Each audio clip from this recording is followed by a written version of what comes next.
아마 집회나 시위가 있을 것 같은 그런 분위기입니다. 지금 현장에서는. 자세한 지금부터 사생결단, 쌀값 폭락과 양곡관리법 개정안 충돌에 대해 결이 다른 이야기 나눠보겠습니다.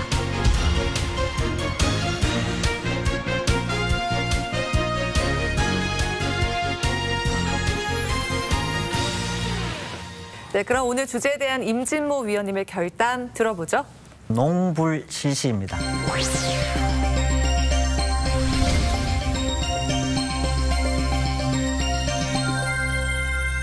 중국 보소 6도에 나오는 내용인데요. 문왕이 태공한테 묻습니다. 백성들을 살랑하려면 어떻게 해야 되느냐. 그때 이제 태공의 대답 중에 하나가 바로 농불 실시입니다. 농사를 짓는 시기를 놓치게 해서는 아니 된다. 이런 말입니다. 그 얘긴 즉슨 농사 짓는 시기에 전쟁을 하거나 부역을 동원해서 농민들을 못 살게 굴면 안 된다. 이런 얘기고요.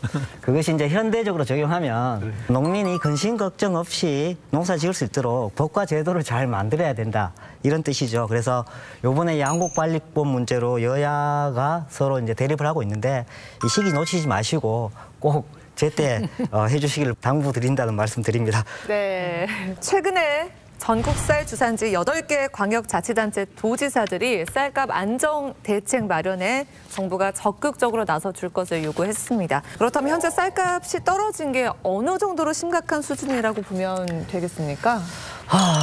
쌀값이 어느 정도 수준이냐면요. 이게 제일 많이 떨어졌을 때. 한숨부터 치시오. 한숨이 매우 깊습니다. 예. 2017년도 그 박근혜 정부 때 그때 가장 많이 떨어졌습니다. 그때 산지 쌀 가격이 32,000원 정도 했었는데요. 지금은 이제 뭐 42,000~43,000원 지금 하고 있습니다. 그때하고 비교했을 때 지금은 가격이 높아서 조금 다행인 거 아닌가 이렇게 생각하실 텐데 그렇지 않습니다. 생산비가 30% 올랐습니다. 요소가 필요한 비료가 올랐고요. 유가가 상승하는 바람에 면세유 가격도 올랐습니다. 그래서 실제로 피부로 느끼는 거는 그때하고 비슷한 수준입니다. 근데 쌀협회 자료에 보면 키로당 생산비가 2,083원, 키로당 가격이 2,036원.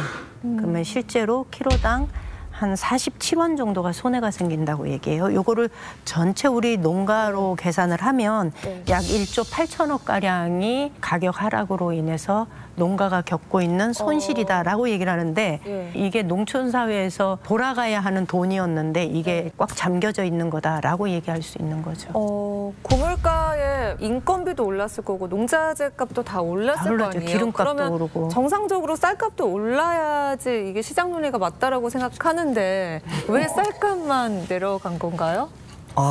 일단은 작년 연말 올 초 정부 대응이 좀 미미했습니다. 시장 격리를 하는데도 적정 가격을 지지하는 선이 아니라 최저가 입찰 방식으로 진행했고 그 매입 시기도 실제로 작년에 10% 이상 그 수확 전에 추가 생산된다는 얘기가 나왔었습니다. 그때 적극적으로 좀 대처를 했었으면 이런 문제가 올해까지 안 넘어왔을 텐데 그러지 못한 부분이 크다고 생각하고요. 아까 뭐 임미 위원장님 말씀하신 것처럼 한 50원 정도 손해납니다. 1kg 생산하는데. 그래서 저도 한번 계산해 봤더니 제가 올해 4만 평 정도 농사를 짓는데요. 수익을 봤더니 한 2천만 원 됩니다. 왜 2천만 원이냐 하면은 50만 원이 손이 나지만 공익적 직불금을 받습니다. 직불금 받는 거 하고 계산해 봤을 때 결국 이제 2천만 원 정도 소득이 납니다. 근데 보통 농사 짓는 분들이 대부분 농기계 가격이나 대출 상환 뭐 이런 것 등으로 한 2천만 원 정도가 나갑니다. 그래서 저 같은 경우는 사실 가정에 소득이 없습니다. 그래서 와이프한테 기대서 살아야 되는 이런 실정입니다. 기댈 수 있어서 그나마 다행이다 뭐 이렇게 얘기 드려야 되나요? 네, 참 이 사태로 인해서 경북 곳곳에서 쌀 소비 운동에 나섰습니다. 어떻게 진행이 되고 있습니까? 각 지자체별로 소비 운동에 뭐 적극적으로 나서고 있고요. 공무원, 뭐 대학교, 혹은 뭐 시민사회단체 이렇게 많이 진행하고 있습니다. 근데 경주 같은 경우 예를 들자면 제가 속해 있는 경주시 농업회의소하고 그다음 상공회의소 그리고 요식업협회 그리고 RPC 경주시가 함께 업무 협약을 체결해가지고 농가의 시름을 들어주자는 차원에서 소비 촉진 운동을 함께 하고 있습니다. 가격이 워낙 낮기 때문에 실효성은 있을지는 모르겠습니다. 농민들 입장이 이렇게 절박하니까 뭐 지자체나 농업 관련 각 단체들이 뭔가 안 할 수는 없고 국려지책으로 하는데 결국 전체 나라 전체로 보면 그 쌀이 거기에 있는 거예요. 그렇죠. 이걸 사람들이 먹어 없애거나 외국으로 보내 없애거나 땅에 묻지 않는 다음에는 똑같은 상황인 거죠. 아니 제가 추석 때 남편이 차 트렁크를 열어봤는데 거기 쌀 20kg짜리가 20포대가 들어있는 거예요. 이게 어디서 났냐 그랬더니 농협에서 연락이 왔다는 거예요. 좀 쌀 좀 팔아달라고. 가격은 굉장히 많이 내린 가격으로 저희가 구매를 했고 그래서 이거를 저희도 먹는 양이 제한돼 있으니까 이거를 결국은 명절 앞두고서 이웃들하고 나누는 대로 쓰였거든요. 그래서 이렇게 소비 촉진은 하고 있는데 김송진 위원님 말씀하신 것처럼 그 쌀이 맹 어디 가겠어요? 그 쌀이 위치만 거기 있는 거죠. 이동하는 거예요. 예, 예. 위치만. 농식품부에서 실제로 이제 쌀 소비 촉진하기 위해서 제가 살아있는 기간 처음 본 것 같아요. 광고를 합니다. TV 광고를 하더라고요. 광고도 보셨고, 예. 시세로 따지자면 밥 한 공기가 100g 기준 200원 수준이라는 건데 45년 만에 이게 폭락이라고 합니다. 이렇게 농작물 가격이 변동함에 따라서 정부는 물론이고 시민들도 관심을 가지고 있는데요. 자, 쌀값 안정이 중요한 이유에 대해서 좀 얘기를 해볼까요? 우리나라에 이렇게 통계 보면 경지 면적이 155만 헥타르 중에서 벼농사를 하는 곳이 한 50%, 73만 2,500여 헥타르 벼농사를 지어요. 그런데 이 벼농사를 지음으로써 농가에서 얻어지는 소득이 전체 농가 소득의 한 34% 정도 되죠. 연간 생산액으로 보면은 한 8조 4천억 정도 돼요. 쌀이 차지하는 부분이 농가에서 굉장히 큰 거죠. 네. 거기다가 누가 뭐라고 해도 쌀은 우리 국민의 식량 안보에 직결되는 정말 100%의 자급률을 가지고 가야만이 안정되다고 할 수 있는 일이기 때문에 네. 그리고 쌀값이 안정되어야 농민들이 농사를 지속해서 지을 수 있다는 의미에서 쌀값 안정은 중요하죠. 예. 네. 이 쌀값 안정이 국가적으로 중요한 사례인데 또 우리 사생결단 지역 방송이지 않습니까? 예. 지역적 관점에서 더 중요한 부분이 있습니다. 그 조선 산업의 침체로 인해서 경남의 거제라든가 그런 조선 도시들이 특별히 더 많은 경제적 타격을 입었지 않습니까? 그렇다면은 농민들의 비율이 높은 지역이 어디냐? 서울 강남보다는 우리 경북 북부 지역의 농촌 지역이죠. 그래서 쌀값 안정은 1차적으로 농민들의 소득과 관련된 문제이기도 하지만은 농민 비율이 높은 우리 경북 북부 시군 같은 경우 농민들의 구매력이라든가 소득이 줄어버리면은 그만큼 지역 경제 활성화에도 2차적으로 타격을 줍니다. 그래서 특히 농민 비율이 높은 전라남도라든가 경상북도 같은 경우는 비록 집권하는 정치색은 다르지만은 정책적인 요구가 유사해질 수밖에 없거든요. 그래서 지방 소멸이라든가 좀 지역사회 관점에서 이 농민들의 소득 문제가 더 좀 중요한 부분이 있습니다. 그러니까 아까 평년 대비 1조 8천억 원가량의 농가 손실이 발생한 거다라고 얘기를 드렸는데 결국 1조 8천억 원의 손실이 생겼다는 얘기는 농촌 사회에서 그다음 지역 경제에서 이 돈이 전혀 돌지 않는다라는 얘기가 될 수 있고 그로 인한 부가적인 경제 효과까지를 생각한다면 훨씬 더 많은 돈들이 이 농촌 사회에서 돌지 않는다 이렇게 얘기를 할 수가 있는 거죠.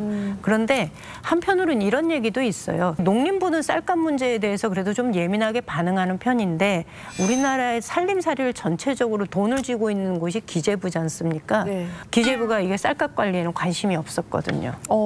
예산 문제에 있어서도 배정하는데 굉장히 소극적이었던 거고 그래서 일부러 쌀값을 이렇게 떨어뜨려 놓고 그냥 두고 있는 거 아니냐라는 얘기를 들을 정도로 관리를 하고 있지 않는 거죠.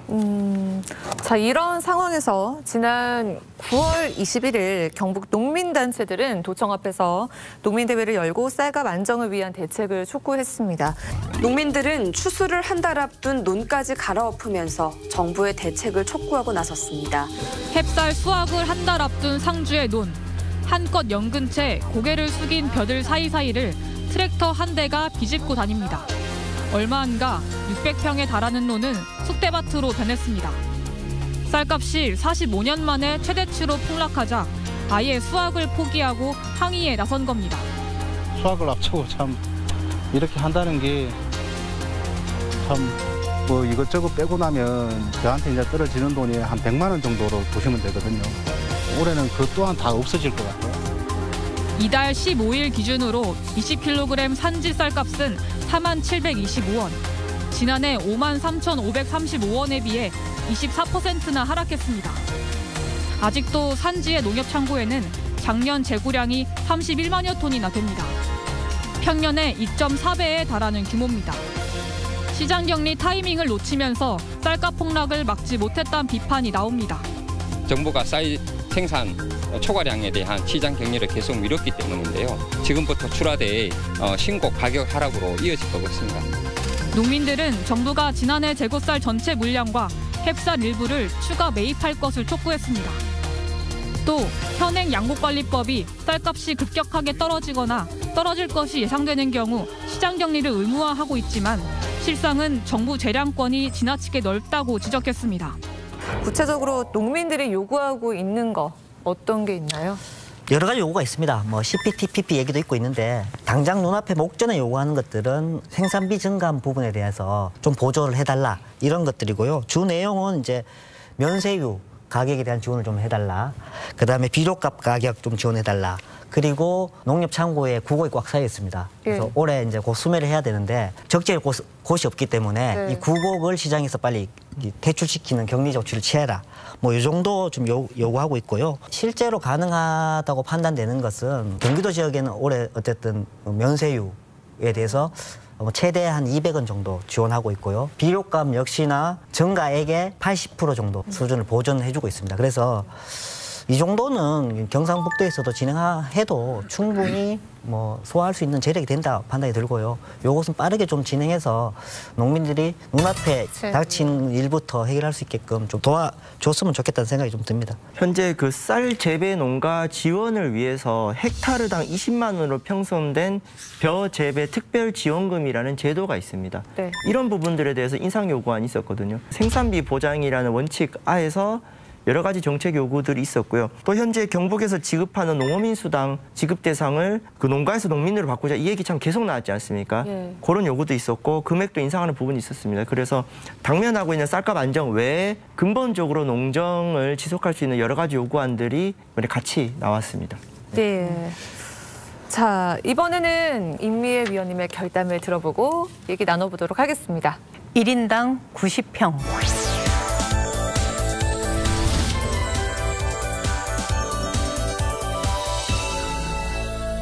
쌀값이 떨어지니까 국회에서 모 의원이 장관한테 질문을 한 거죠. 아유, 그렇게 쌀이 자꾸 남아도는데 쌀을 재배하는 면적이 너무 많아서 그런 거 아니냐. 그러니까 다른 용도로 전용을 하든가 해서 좀 줄인다면 개발 행위를 그래서 한다면 뭐 쌀값도 안정화될 거고 쌀 생산량도 좀 안정적으로 유지가 될 수 있지 않겠느냐라는 얘기를 했다는 거예요. 저는 이런 질문을 하는 국회의원의 의식 수준이 저 정도여도 되는가라는 생각을 할 정도로 그분의 의식 수준은 평균 국회의원들의 수준보다 높아요. 정말 현실적으로 말씀을. 지금 현재 우리가 그 경지로 관리하고 있는 데가 한 155만 헥타르 정도 됩니다. 근데 우리가 5,200만 국민이 안정적인 식생활 기반을 유지할 수 있기 위해서는 현재 한 160만 헥타르 정도의 농지가 확보가 되어 있어야 되는데 쌀값이 그렇게 떨어졌다고 해가지고 경지를 대번에 줄이고 이걸 다른 개발 용도로 사용을 하자. 다시 말하면 아파트 짓자 이야기하고 똑같지 않습니까? 네. 이렇게 질문을 한다는 거는 말이 안 되는 거죠. 그러니 당시 장관이 지금 현재 경지가 갈수록 줄고 있고 지금 유지하고 있는 1인당 90평 정도밖에 안 된다. 더 이상 줄일 수가 없다라는 차원의 답변을 했는데 농업을 바라보는 시각이 이 장관과 의원의 질문에서 아주 여실히 드러난 게 아닌가 이런 생각이 들었습니다. 그래서 정부에서는 쌀 공급량을 조절하기 위한 방법으로 양곡관리법을 마련해 두고 있는데 최근에 양곡관리법 개정안을 두고 여야가 첨예하게 대립 중이죠. 먼저 양곡관리법이 무엇인지 좀 설명을 해주시죠. 양곡의 효율적인 수급 관리와 양곡 증권 정리기금의 설치 등을 통해서 식량을 안정적으로 확보함으로써 국민 경제에 이바지함을 목적으로 한다. 다시 말하면 쌀을 안정적으로 공급하고 관리를 하고 가격 유지를 해주고 하는 것을 목표로 하는 것이 이 양곡관리법의 목적이다 이렇게 얘기할 수 있는 거죠. 네, 지난 9월 26일 양곡관리법 개정안을 두고 여야가 이제 충돌했습니다. 국회 농해수위가 개정안을 상정했고 민주당이 단독 처리를 하려고 하자 이제 국민의힘에서 안건조정위원회 카드를 꺼내 들어서 안건조정위원회로 회부가 됐는데요. 이 양곡관리법 개정안에는 구체적으로 어떤 내용들이 좀 있나요? 양국관리법에 보면은요, 16조의 가격 안정을 위한 양국의 수급관리 조항에 수요량을 초과하는 생산량이 있으면 그것을 매입할 수 있다라는 조항이 있습니다. 그런데 임의 조항으로 해석을 하면서 매입을 할 수 있는 거지 매입을 하라라는 강제 조항이 아니니 아주 소극적으로 대응을 한 거죠. 그래서 실제로 수확 시기에 양이 어느 정도가 남을지에 대해서는 사실 쌀은 정확하게 계산이 나옵니다. 그러면 시장에서 이것이 어떻게 반응할 것인가를 알기 때문에 정부에서 할 수 있는 것은 초과되는 생산량에 대해서 재빨리 시장과 격리해서 가격을 안정화시킬 수 있도록 해야 되는데 그 대응을 전혀 하지 않은 거죠. 그러면서 지금의 쌀값 사태가 터진 겁니다. 그러니까 이제 쌀 생산량이 3% 이상 증가할 때, 그리고 시장의 가격이 5% 이상 증가할 때 매입할 수 있다. 이런 거죠. 생산량이 3% 늘어나고 시장 가격이 5% 떨어질. 그럼 지금 현재로 보면 가격상으로 충분히 그 조건을 충족하는 거고, 그래서 아마 농민단체도 아마 이걸 근거로 해서 적극적으로 매입을 요구하고 있고, 나아가서 이 야당인 민주당에서는 이제는 강제조항으로 갈 수밖에 없다. 임의조항으로도 쓸 때는 정부가 사고 싶을 때 사고 사기 싫으면 안 살 수도 있기 때문에 이런 거죠. 근데 지금 말씀하신 내용이 개정안에 들어가 있는 거예요. 그러니까 원래 내용에는 매입할 수 있다라고 되어 있을 뿐이지 그 외에 추가 조항이 없어요. 그러니까 개정안에 어떻게 바꾸었냐 하면 초과되는 생산량이 3% 이상이 되는 경우, 수확한 쌀 가격이 직전 5년 평균 가격에 비교했을 때 5% 이상 하락한 경우, 요 두 가지 조건 중에 어느 한쪽이 충족이 되면 쌀을 국가가 나서서 의무적으로 매입을 할 수 있도록 하자라는 거고, 또 한 가지 조항을 뭘 뒀냐 하면 지난 문재인 정부에서 2018년도부터 20년도까지 시행했던 논에 다른 작물을 재배했을 때 논농사를 지었을 때 하고 똑같은 지원을 해줄 수 있도록 하는 논타작물 재배 지원 사업이 있었거든요. 요것을 다시 시행하자라고 개정안을 발의한 거예요. 요걸 좀 단순화시켜 보면 10,000헥타르에 생산되는 쌀이 5만 톤가량이 됩니다. 그러니까 10만 헥타르에 50만 톤가량의 쌀이 생산이 되는 거고요. 평균적으로 우리가 25만 톤가량의 쌀이 남는다고 생각을 하면 그러면 10만 톤에서 50만 톤의 쌀이 생산되니 그 절반인 5만 톤가량을 먼저 생산 면적에서 제외를 시키자라는 것이 민주당의 안인 거죠. 농민들의 입장에서는 어떻습니까? 네, 사실 뭐 이거 여야 상관없이 전부 다 문제라고 생각합니다, 저는.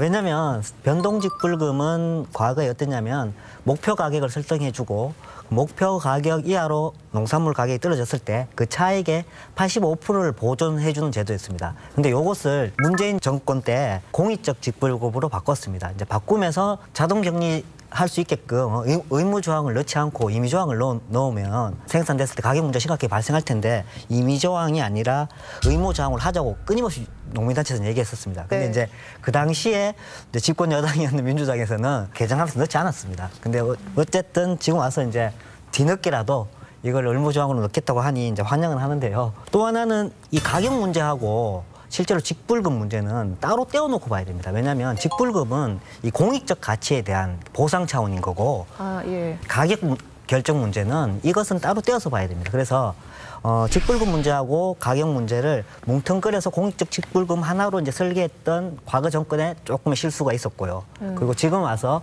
이 농민들이 이렇게 실험하는데도 이 법안을 통과시키지 않으려는 여당에도 상당히 문제가 있다. 이렇게 농민들은 판단하고 있습니다.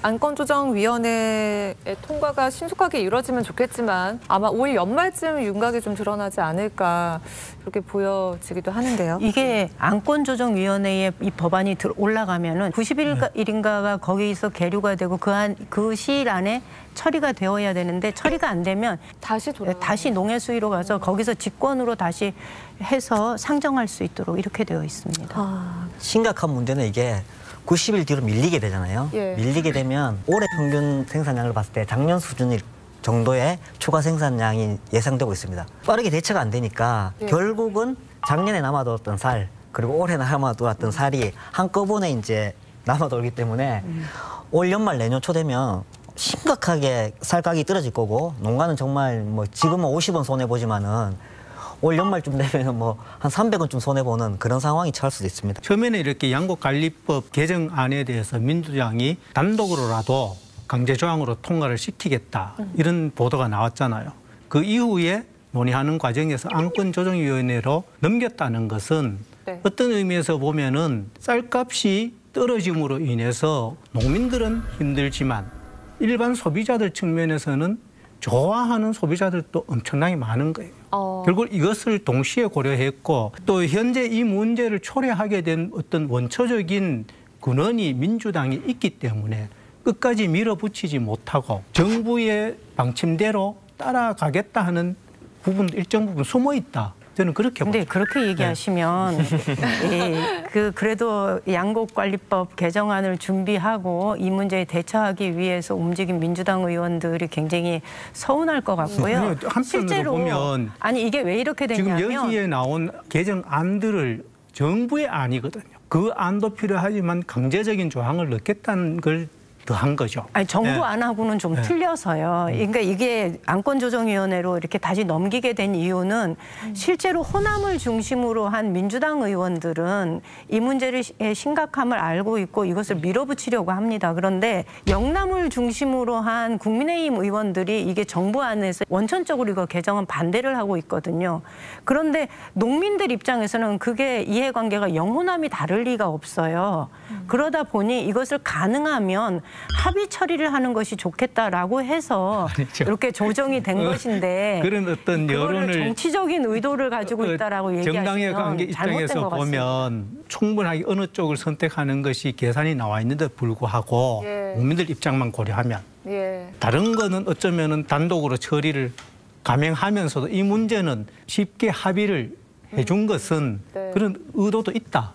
네, 볼 수 있죠. 오히려 저는 이쪽 영남권의 농민들이 자기 지역구 의원들한테 조금 더 강하게 압박을 넣는 것이 저는 훨씬 더 빠른 해결책이다 이렇게 생각을 합니다. 그럼 영남권의 우리 농민들이 도청에서 집회를 할 것이 아니라 영남권에 있는 국회의원을 찾아가서 집회를 해야 되겠죠. 그렇게 하세요. 근데 지금 어쨌든 여야가 지금 정치적 쟁점이 중요한 게 아니라 지금 당장의 시급한 현실을 해결하기 위해서 어떻게 풀어갈 거냐가 중요한 것 같습니다. 일단 안건 조정이 상황에서는 지금 당장의 합의는 쉽지 않을 것 같아요. 일단 여야 지금 정세적인 갈등들이 있죠. 대통령 외교 순방 이후에 지금 협치의 가능성이 낮아진 부분이 있는데 현재 안건 조정위원회 구성상은 야당에 조금 유리합니다. 무소속 의원이 야당 출신의 의원이 있기 때문인데요. 근데 저는 이 부분은 안건 조정위원들에게 맡겨둘 것이 아니라 여야 지도부의 결단이 필요하다고 생각합니다. 저는 양곡관리법 개정이 현재 농정의 근본적인 대안이 될 수 없지만은 코로나의 그런 긴급 재난지원금 같은 성격이 있어요. 당장 현안이 너무 시급하기 때문에 제 생각 여당 입장에서 만약 이 합의를 할 거면은 조건부 단서를 달아서 예를 들어 뭐 강제 조항을 5년에서 10년 정도로 하자. 대신에 이 안에 여야 협의회 농정협의를 긴급히 농민단체들과 해가지고 장기적인 농정 전환 대안 플랜을 마련해야 되는데 한쪽에서는 대안 없이 이렇게 반대를 하고 있고 한쪽에서는 과거에 역시나 농정 정책을 소외시켰다. 이제 와서 또 단독 처리한다고 하니까 양쪽이 빨리 합의를 해야 되는 겁니다. 그렇다면 국민의힘 여당에서도 반대만 할 것이 아니라 뭔가 절충안을 제시하는 것이 있을 것이고 어쨌든 단독 처리를 안건 조정위로 갔다는 거는 협상의 시간이 생겼다는 거거든요. 빨리 지금 당장의 농정 현실을 해결하는 데 있어서 좀 지도부의 결단이 좀 필요할 것 같고 안건 조정위원회 결과는 한편으로 보면은 뻔할 뻔짜다. 네. 뻔할 뻔짜. 근데 그걸 지금 정치라는 게 예측에 머물러서는 안 되고 아니 근데 지금을 잠깐 이 얘기는 좀 드려야 될 것 같아요. 저는 논에다가 타작물을 재배했을 때 지원하는 사업이 사실 3년밖에 안 했어요. 그렇죠. 18년부터 20년까지. 이거를 기재부를 설득해서 하자라고 하는데 그러면은 한번 해보자라고 해서 3년의 시한을 두고서 한 거예요. 18, 19, 20년. 그랬는데 20년도에 기후 문제가 좀 심각해지면서 이게 쌀값이 올랐어요. 기재부 입장에선 가뜩이나 예산을 주고 싶지 않은 사업이었는데 21년도에 이 사업을 다시 편성해야 할 이유가 없었던 거죠. 그리고 농림부도 자기 책임을 굉장히 회피한 거고 그래서 21년도부터 이 사업이 전혀 진행이 안 된 거예요. 그러니까 생산 면적이 당연히 늘어날 수밖에 없고 5만 헥타르만 따로 빼놔도 됐는데 실제로 신청한 사람들은 한 64% 정도밖에 신청을 안 했거든요. 그래서 한 2, 3천 헥타르밖에 생산 면적에서 제외되지 않았는데도 쌀값은 그래도 유지가 됐었거든요. 근데 기재부가 이 사업에 대해서 방기하고 이것에 대해서 책임을 지고 있는 농림부도 단 한 번도 농민에 대해서 농업에 대해서 책임 있는 자세를 보이지 못했다는 것에 대해서는 저는 비판받아 마땅하다고 생각해요. 그래서 늦었지만 지금이라도 다시 이 사업을 다시 하자라는 게 이제 민주당의 안인데 한 차례 시행착오 겪었잖아요. 예. 그로 인해서 농민들의 고통이 이만큼 커졌다면 정부 여당도 그거는 법으로 민주당의 안 실수 하고 지금 인정합니다. 정책적으로 받아들여서 수용을 하면 되죠. 그러니까 그 수용을 부분. 하면 되는데 지금 현재 그 전략작물 재배하는 것에 대한 직불제도 하겠다라는 거잖아요. 예. 근데 이걸로 예산 편성해 놓은 게 720억 가량이면 이거 쌀값 못 잡습니다. 지금 정부 발표대로라면 그 1헥타르에 250만 원 정도가 아마 타작물 재배 전환했을 때 지원할 것 같아요. 근데 문재인 정부 아까 말씀하셨듯이 18년도부터 3년간 진행했던 거는 사실 1헥타르 최대 330만 원까지 지원했었습니다. 근데 이 문제가 뭐냐면 농민들 입장에서는 이것을 정책이 시행되면 꾸준히 진행을 했었어야지. 맞아요. 그것이 이제 예를 들면 그 농가가 그 콩으로 갈아탔으면 그 콩을 계속 재배할 텐데 한 3년 주다가 말아보니까 쌀 가격은 좋아요. 통제할 수 없는 각 개인의 농민들이 어떤 걸 선택하겠습니까? 다시 돌아오고. 네, 다시 돌아오게 되는 거죠. 네. 그래서 이 문제는 끊임없이 뭐 얘기되는 문제인데 정책을 시행하면 최소 5년, 최대 10년 정도는 끊임없이 진행해야 된다고 생각하고 지금 어쨌든 정부에서는 뭐 농식품부에서는 그런 안을 지금 내놓고 있는 상황입니다. 근데 뭐 양곡관리법 지금 조정에 들어가 있는 부분에 대해서 뭐 아까 말씀을 하셨는데 제 생각에는 해변될 것 같지 않고 그래서 농민들 입장이 답답한 겁니다. 왜냐 그러면 쉽게 말하면 예산이 사실은 뭐 1조 정도밖에 들지 않아요. 그리고 뭐 이 타작물 재배 지원하는 것도 사실 문재인 정부 때 예산을 보면 한 2천억 정도. 정도, 뭐 1조 2천억이면 해결될 문제입니다. 근데 이 문제를 가지고 250만 농민들이 그걸 지켜보고 있는데도 불구하고 이 농민들의 표는 작고 그 쌀을 먹고 있는 그 시민들의 표가 많아서 그런지 모르겠지만 이렇게 농민들이 이제 울분을 토하고 있는데도 여야의 입장차나 혹은 정치적 관계 때문에 이것을 조속히 처리하지 않는다면 차후에 농민들은 뭐 경북 지역이라고 항상 표가 뭐 고정일 수는 없습니다. 유동될 수도 있고 그런 부분을 잘 감안해서 국회에서 좀 판단하기를 바란다는 말씀 드리겠습니다. 예. 잠깐만 여기서 우리가 평균적으로 생산되는 평년량이 한 380만 톤? 그 정도. 근데 370만 톤 전후. 예, 그 정도인데 흉년이 되면 한 40에서 50만 톤 정도가 뚝 떨어지고요. 풍년이 들면 그거보다 좀 올라가고 흉년과 풍년의 차이가 좀 심합니다. 우리나라가 21년도에 남았다고 얘기하는 게 25만 톤가량이거든요. 네. 그래서 25만 톤하고 그전에 남아있었던 20만 톤하고 합쳐서 45만 톤을 이번에 격리하겠다라고 얘기를 하는 건데 25만 톤 정도만 그러면 생산 면적을 조정하면 되지 않겠느냐라고 생각하는 것이 민주당의 생각인데 여기에 우리가 빼먹으면 안 되는 게 뭐냐면 우리나라가 의무 수입량이 있습니다. 40만 톤. 이 의무 수입량 문제 때문에 농민들이 더 화가 나는 겁니다. 네. 쌀값이 떨어지는 시점에 정부는 자꾸 이 수입쌀을 방출을 했거든요. 올해. 화도 나는 이유가 쌀값이 올라갈 때 방출을 하면 그나마 조금 이해는 떨어졌을 되는데 때 방출하니까. 떨어질 때 방출을 하는 거예요. 왜 방출을 하느냐? 떨어질 때 방출을 해야 살 사람이 나타나요. 네. 그런 측면을 또 가지고 있는 거죠. 여기. 그러니까 농민들 너희들이 도덕적 해이로 생산 면적 늘려서 쌀값이 이렇게 된 게 아니냐라고 얘기하면 농가 입장에서는 그건 아니라는 겁니다. 쌀은 원래 좀 남아야 합니다. 그래야 위기의 상황에 우리가 대처를 할 수 있기 때문에. 근데 평균적으로 한 25만 톤가량의 쌀이 남는데 우리가 지금 40만 톤의 의무 수입 물량 때문에 남는 것과 수입하는 것이 합쳐지면 그 양이 다 어디로 가겠냐는 거죠. 그래서 시청자 여러분들이 요거를 여기 수입 물량이 있구나라는 거를 좀 예. 한번 짚고 넘어가 주셔야 될 것 같습니다. 의무 수입량이 있다라는 것도 다시 한번 이렇게 언급을 또 해주셨고요. 이번 양곡관리법 개정안 내용은 지난 2005년까지 시행하던 추곡 수매제라고 해서 그 당시 양곡관리법 안에 담겨 있었던 내용이라고도 하던데 설명을 해주신다면. 과거에는 지금 양곡관리법 개정안에 해당되는 내용이 원래 법안에 있었습니다. 그런데 1995년에 이제 우루과이 라운드 협정 이후에 세계 자유무역 질서에 우리나라가 더 많이 편입이 되면서 농산물 시장 개방에 대한 압력에서 우리도 자유로울 수 없게 됩니다. 그런데 쌀은 우리나라의 주식이기 때문에 정부가 협상을 하면서 물론 부족했지만은 이 개방을 계속 유예를 했거든요. 이 유예를 하는 조건으로 보조금도 내려가고 이러다 보니 실질적인 쌀 가격 보장 기능을 못하게 되니까 2005년에 그것이 폐지가 됩니다.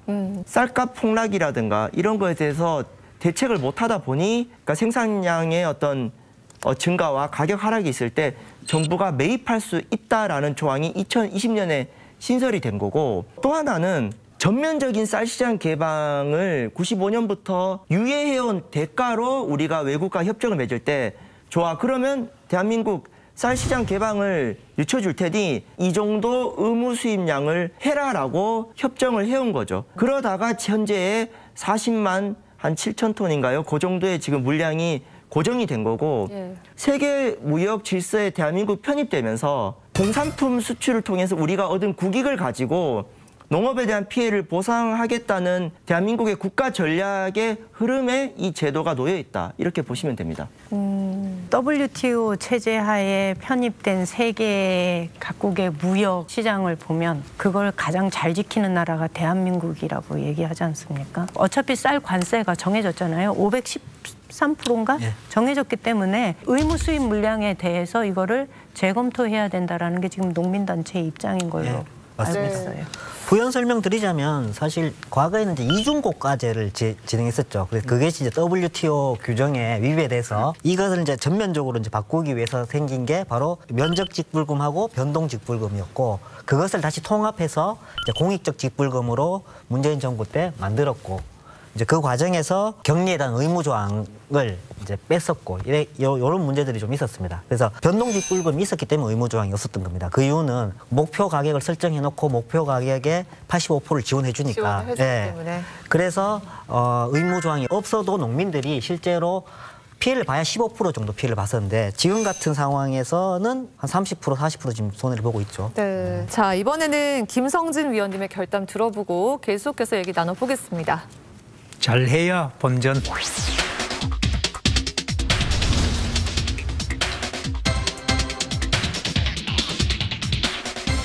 물건을 사고 팔거나 할 때 두 가지가 있습니다. 어쩔 수 없이 싸게 팔아야 하고 어쩔 수 없이 해야 될 때, 이럴 때는 잘해야 본전이라고 하죠. 좀 상황이 좋을 때는 믿져야 본전이라고. 지금 현재 보면은 아무리 잘해도 본전이다. 소농이 있고요. 또 때로는 이웃에 임대하는 농가가 있고, 또 큰 면적을 이렇게 여러 가지 농기계를 동원해서 농사를 짓는 또 농민들이 있어요. 그전 쌀값이 어느 정도 안정이 되고 하면은 크게 농사 짓는 분들은 그나마 소득 지지가 되는데, 올해 같은 경우 이렇게 쌀값이 떨어지면 결국 모든 농민들은 잘해야 본전이다. 쌀값 폭락에 맞서서 정부에서 이제 지난 9월 25일 쌀 수급 안정 대책을 발표했죠. 45만 톤을 이제 사드리겠다라고 한 건데, 2005년에 공공비축 제도가 도입된 이후에 이제 수학기에 진행되는 격리 대책으로는 가장 큰 최대 물량이라고 하는데요. 여기 예산이 매입하는 데 한 1조 원 정도 소요돼요. 그런데 중요한 것은 보관하는데도 추가로 1조 원 정도 소요가 되죠. 그럼에도 불구하고 농민들의 기대치에는 미치지 못하죠. 2021년도에 생산된 모든 쌀을 격리시켜라, 이렇게 주장을 하니까 정부에서는 원래 한 25만 톤 정도 이렇게 초과 생산된 양에다가 추가로 20만 톤 이상을 매입하는 거니까 많이 하는 것이다, 이런 주장을 하고, 이렇게 될 경우에 현재 한 4만 700원 선, 41,000원 선에 유지되는 쌀 가격이 5만 원 선 정도까지는 가지 않겠느냐 하는 전망을 하는 거죠.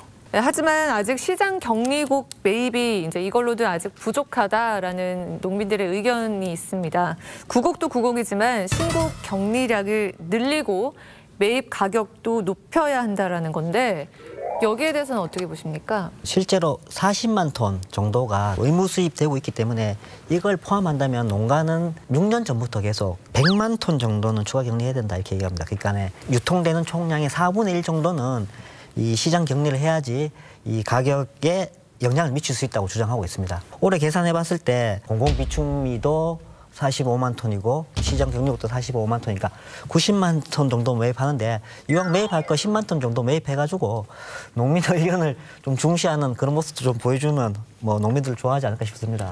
근데 수입쌀 부분이 계속 이야기가 되고 있는데 그중에서 실제로 시장에 풀리는 양은 그렇게 많지 않습니다. 이 양을 전부 다 이렇게 격리시켜야 되는 양으로 넣게 되는 거는 조금 주장에 수치에 착오가 있을 수 있다는 이야기고 대신 수입쌀에 대한 문제가 꾸준히 제기되고 보관 비용이 들어가고 하니까 9월 1일에 이렇게 김진표 현재 국회의장하고 한덕수 총리가 이 수입쌀이 결국은 뭐 미국이나 중국이나 이런 데서 우리나라 들어오는데 우리나라 들어오지 말고 애초에 이 수입쌀을 공적 개발 원조로 돌리자. 그래서 현지 생산된 나라에서 저소득 국가, 빈곤 국가로 바로 보내보는 이런 제도를 한번 마련하자. 이 논의가 좀 구체화되면 참 좋겠다는 생각을 해요. 맞습니다. 어쩌면 가장 현실적이기도 하고요. 우리도 원조를 받아서 경제 성장을 일으킨 나라인데 이제 가졌으면 전 세계인들에 대한 어떤 책임감도 있어야 되는 거거든요. 그래서 저는 그 방법이 가장 좋은 방법이라고 이렇게 생각해요. 네, 여기에 좀 덧붙이자면은 9월 14일에 유엔 식량개발계획 측과 국회 사무총장, 그 농업 문제를 담당하는 의원들이 해외 수입 물량 40만 톤의 원조 활용에 대해서 간담회를 개최했는데요. 이거 관련해서 2016년에 서울대학교 산학연구단에서 발표한 보고서를 보면은 단순히 경제적 비용만으로 따졌을 때는 국내에 재고하는 것보다는 비용은 조금 들 수가 있습니다. 그런데 현재 점점 재고량이 늘었을 때는 그에 따라서 또 그 격차가 줄어들 수가 있고요. 특히 ODA라는 공적 원조는 경제적 비용만한 것이 아니라 외교적인 어떤 위상이라든가 여러 가지 국제관계적 이익까지 포함되기 때문에 세계 식량 개발 계획에서도 뭐 나쁘지 않게 일단은 긍정적으로 받아들이고 있고 실제로 일본 같은 경우가 이 제도를 잘 활용해서 하고 있습니다. 그래서 굉장히 중요한 방안으로 좀 논의를 할 필요가 있고요. 두 번째는 현재 그 WTO에서 규정하고 있는 의무 수입량에 대한 이런 부분들도 단기적으로 어렵겠지만 장기적으로 새로운 전 제도화도 가능하다. 유엔이라든가 국제사회에서 현재 기후위기 시대에 과연 농업에 대해서 자극적인 부분을 높이는 부분이 국제무역과 상충되는 부분도 새로운 글로벌 스탠다드로 만들어 갈 수 있거든요. 이런 부분을 대한민국 외교부라든가 국제사회에 공론화시키는 거. 좀 더 공세적으로 우리가 좀 취할 필요가 있을 것 같습니다. 예. 그 매입 가격 문제도 말씀하셨는데 네. 사실 농민들이 한 7년 전부터 쌀값 24만 원을 계속 주장했었습니다. 왜냐하면 그 당시부터 생산비를 고려했을 때 24만 원 정도 해야지 평당 농민들한테 떨어지는 게 한 1,300원 남는 정도 수준이었거든요. 그렇게 되면 이제 박판 공기가 300원이 되는 겁니다. 그것을 끊임없이 주장해왔는데 지금은 이런 상황에서 현실적으로 가능할까는 의문이 들긴 합니다만은 여야가 잘 합의하셔가지고요. 가능하면 농민들 생산비는 보장해주는 정도 그렇게 좀 해주셨으면 좋겠다는 의견 드립니다. 정부는 관련 법에 따라서 이제 올해 3차례에 걸쳐서 시장 격리에 나섰는데 이제 여기에 대해서 비판하는 시선이 있죠. 쌀값 하락의 원인을 이제 정부의 대책의 이제 문제로 바라보고 있는 건데 여기에 대해서는 어떻게 생각하십니까? 이건 아주 간단해요. 정부가 쌀 생산량에 대해서는 거의 정확한 통계를 갖고 있어요. 대신 소비 부분에 대해서는 그 통계가 굉장히 부정확해요. 이 농민단체 주장은 애초에 연초에 쌀값이 올라 있을 때 1차에서 예를 들어 5만 원에 사들였으면 그 이후로 시장 가격이 떨어져요. 네. 떨어질 때 다시 사들이려고 하면은 그 당시 시장 가격보다 더 저가로 정부가 매입을 해요. 이게 2차례, 3차례 연속되다 보면은 가격은 정부에서 매입을 할 때마다 툭툭 툭 떨어지게 되는 이런 현상이 발생이 되죠. 그 농민들 주장은 아주 이렇게 정당한 주장이죠. 적정한 시기를 놓치면서 가격은 떨어지고 그러다 보니까 돈은 돈대로 썼는데 그리고 매입하는 양은 양대로 늘었는데 정책적 효과는 전혀 없는 정책의 실패라고 할 수 있는 거죠. 특히 이런 문제가 나올 때 지금 인구 감소라든가 쌀 소비량 감소로 인해서 쌀이 아닌 다른 작물에 대한 재배를 좀 적극적으로 공적인 가치를 부여할 필요는 있습니다. 우리나라가 이제 밀을 대표적으로 수입하는 국가인데 정부에서 2021년부터 밀산업 육성 정책을 해가지고 기존의 보리 재배 면적을 흡수하겠다는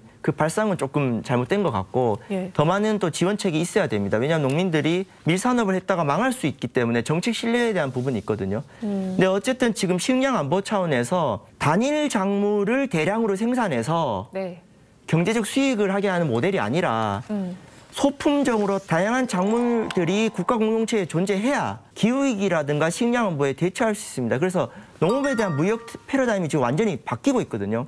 그렇다면은 갑자기 우리가 밀농사 안 짓다가 지을 수 없지 않습니까? 여기에 대해서 공적 자원과 지원을 높여가면은 현재 농지 면적 안에서 벼를 생산하는 양이 자연스럽게 전환이 될 겁니다. 그러니까 인위적인 어떤 것이 아니라 이런 부분들을 한 10년, 20년 바라보고 농업 대계를 짜야 되는데 지금 정치권이 많이 분발해야 된다고 생각이 듭니다. 그러니까 이게 곡물 자급률이 44% 정도 되는데 이게 쌀을 제외한 나머지 콩, 옥수수, 밀 이런 것들은 굉장히 자급률이 낮습니다. 그래서 자급률이 낮은 이 작물로 지속적으로 이게 전환이 이루어져야 된다는 거예요. 그래야 이것과 관련된 연관 산업이 생길 수 있는데 한 3년 하다가 농가에서 아 그럼 나도 이제 콩을 해볼까라는 시점에 정책이 중단돼 버리면 콩과 관련된 산업도 새롭게 발생하기가 어려운 거죠. 그래서 농업 정책에 있어서는 지속성과 안정성이라는 것이 굉장히 중요하다는 얘기를 꼭 한번 하고 싶어요. 올해 수확분 신곡을 이제 보관할 저장고가 있는데 그 저장고가 이미 포화 상태라고 합니다. 실제로 경북 북부에서 예천이나 안동에서는 역공매를 진행 중이라고 들었거든요. 네, 뭐 맞는 말씀이고요. 이게 어디 가겠습니까? 이렇게 하면 계속 돌고 도는 겁니다. 시장 안에서. 경주시 같은 경우도 보면은 뭐 몇몇 농협들이 구매해 가겠다고 작년에 계약을 해놓고는 계약금을 떼이더라도 구매해가지 않는 그런 이제 현상이 발생하고 있습니다. 이 역공매라는 것은 정부에서 이렇게 애초에 예전 가격을 정해놓고 그 예전 가격 이하로 써낸 것 중에서 제일 낮은 가격부터 수매를 쭉 해오는 방법을 역공매라고 해요. 또 매입할 때 되는 시도별로 물량을 배분을 하는데 근데 경상북도에 예를 들자면은 8,000톤이 배정이 됐는데 매입을 하다 보니까 예전가보다 높은 단계까지 매입을 해야 8,000톤을 매입할 수 있어요. 근데 다른 지역에 보니까 예전가보다 낮은 쪽에도 아직 남아있는 쌀이 있어. 그러면 경북에 배정되는 건 안 사고 다른 지역의 걸 사는 거예요. 그 전체적으로 보면은 제일 낮은 가격부터 사들인다 이렇게 보면 돼요. 결국 이것이 쌀값 하락을 더 부추기는 결론이 될 수가 있죠. 마지막으로 허순규 위원님의 결담을 들어보겠습니다. 공수교대 녹색 농정.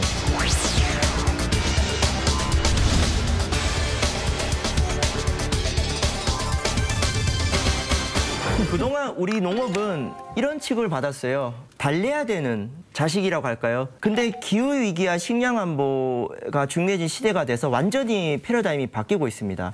특히 외국산 농산물이 더 이상 싸지 않습니다. 탄소에 대한 비용까지 들어가면은 이런 시장 가격 체계가 완전히 바뀌는 시대가 왔습니다. 이제는 우리나라도 더 다양한 농작물들을 국내에서 자급할 수 있도록 농정 패러다임이 바뀌어야 되고 수비에서 공격으로 공수교대, 방향은 녹색 농정이다. 이렇게 결담을 했습니다. 저는 수비교대, 공수교대 이게 민주당하고 국민의힘이 공수교대다 이렇게 받아들입니다. 국민의힘과 민주당이 손을 잡아서 농업에 대한 관점을 진취적으로 하자라는 제안을 드립니다.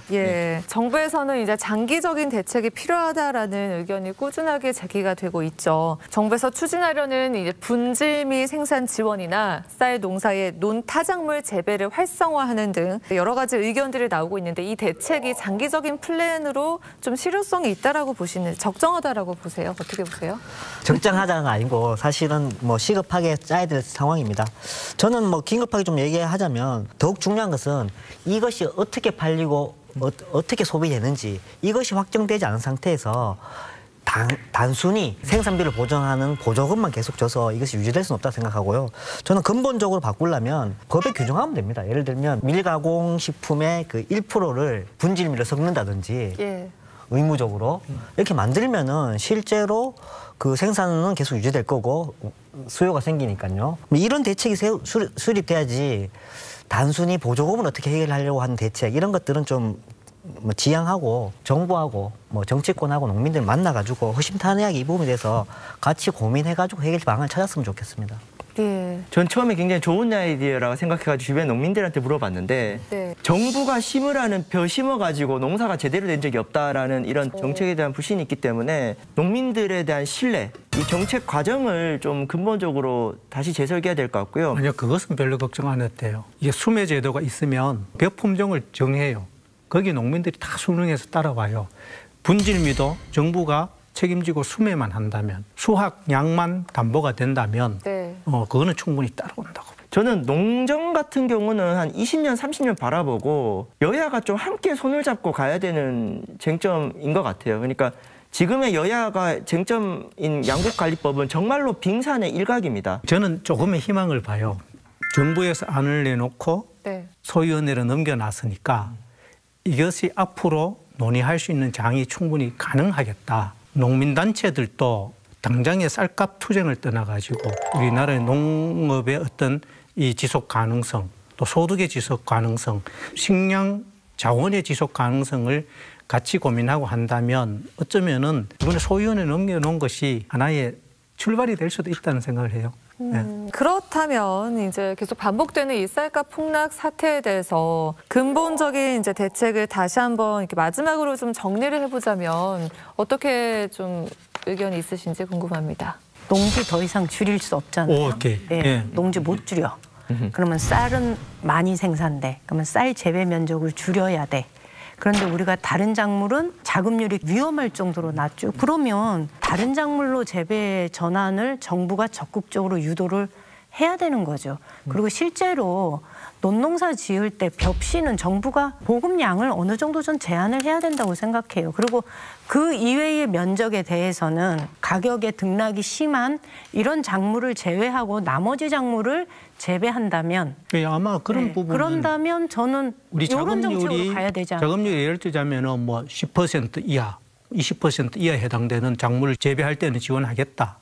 그런 의미에서 보면 지금 이제 정부에서 논해 타작물 재배 지원 사업으로 720억을 편성해 놨다고 하잖아요. 그러니까 그게 저는 이 부족하다는 부분이 거죠. 아마 네. 충분히 수용될 거라고 봐요. 그러니까 이거를 봅니다. 최대한 늘렸을 때 한 지난 정부에서 썼을 때 보면 한 2천억 가량 돼요. 2천억 가량을 해서 실질적으로 그 당시에 벼 재배 면적이 줄어든 것은 3만 헥타가 채 안 돼요. 아니 그러니까 이게 점점점 줄어요. 처음에는 농가도 쉽게 다른 작물로 전환하지 못해요. 이게 2년 차, 3년 차 가면 면적이 확 줄어요. 근데 이거를 한 3년 하고 딱 끊어버리니까 다시 확 늘어나는 거죠. 그래서 저는 지속적으로 이것을 면적을 줄여나가서 다른 작목으로 전환할 수 있도록 하고 그 전환된 작물에 대해서는 관련된 산업을 정부가 적극적으로 그렇죠. 육성하게 하면 저는 이 문제 아주 깔끔할 것 같은데. 이건 앞으로 국회 심의 과정에서 이 예산은 충분히 증액될 걸로 저는 판단해요. 그러니까 네. 제가 어저께 국회에서 민주당하고 예산정책 간담회를 하는 과정에 제가 첫 번째로 건의한 게 이거예요. 국민의힘 설득하자. 그리고 정 안 된다면 예결위원장이 민주당이고 그리고 다수당인데 이거 2천억가량으로 늘려서 우리가 이거 안정적으로만 확보를 해준다면 쌀 문제 해결할 수 있다는 거죠. 그리고 아울러 농업의 다른 산업, 연관 산업도 우리가 충분히 키워낼 수 있는 건데 그 2천억을 농가에 농촌에 쓰지 않으려고 이렇게 길을 쓰는 게 전 굉장히 안타깝다는 거죠.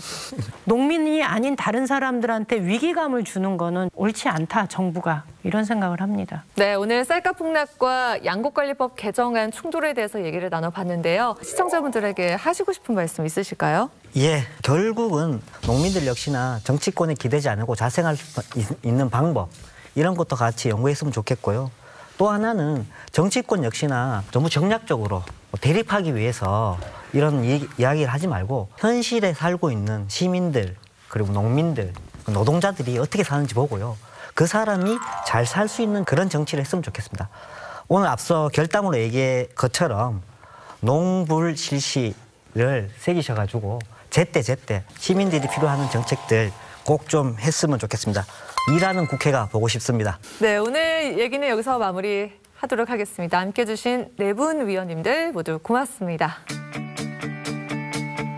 과거의 풍년은 누구나 기뻐하던 소식이었는데요. 이제는 반갑지 않은 불청객이 돼버렸습니다. 바로 풍년의 역설이라고 하죠. 쌀농사는 풍년이지만 쌀값 폭락으로 농가의 시름은 깊어가고 있습니다. 하루빨리 쌀값 안정화도 이루고 농가 손실을 줄일 수 있는 대책이 나오기를 사생결담도 도움이 되는 시선으로 계속 바라보도록 하겠습니다. 지역사회 생생하게 살아있는 결이 다른 이야기 사생결담, 안동 MBC 사생결담은 온라인에서도 실시간과 다시 보기로 시청하실 수 있다는 점 참고해 주시고요.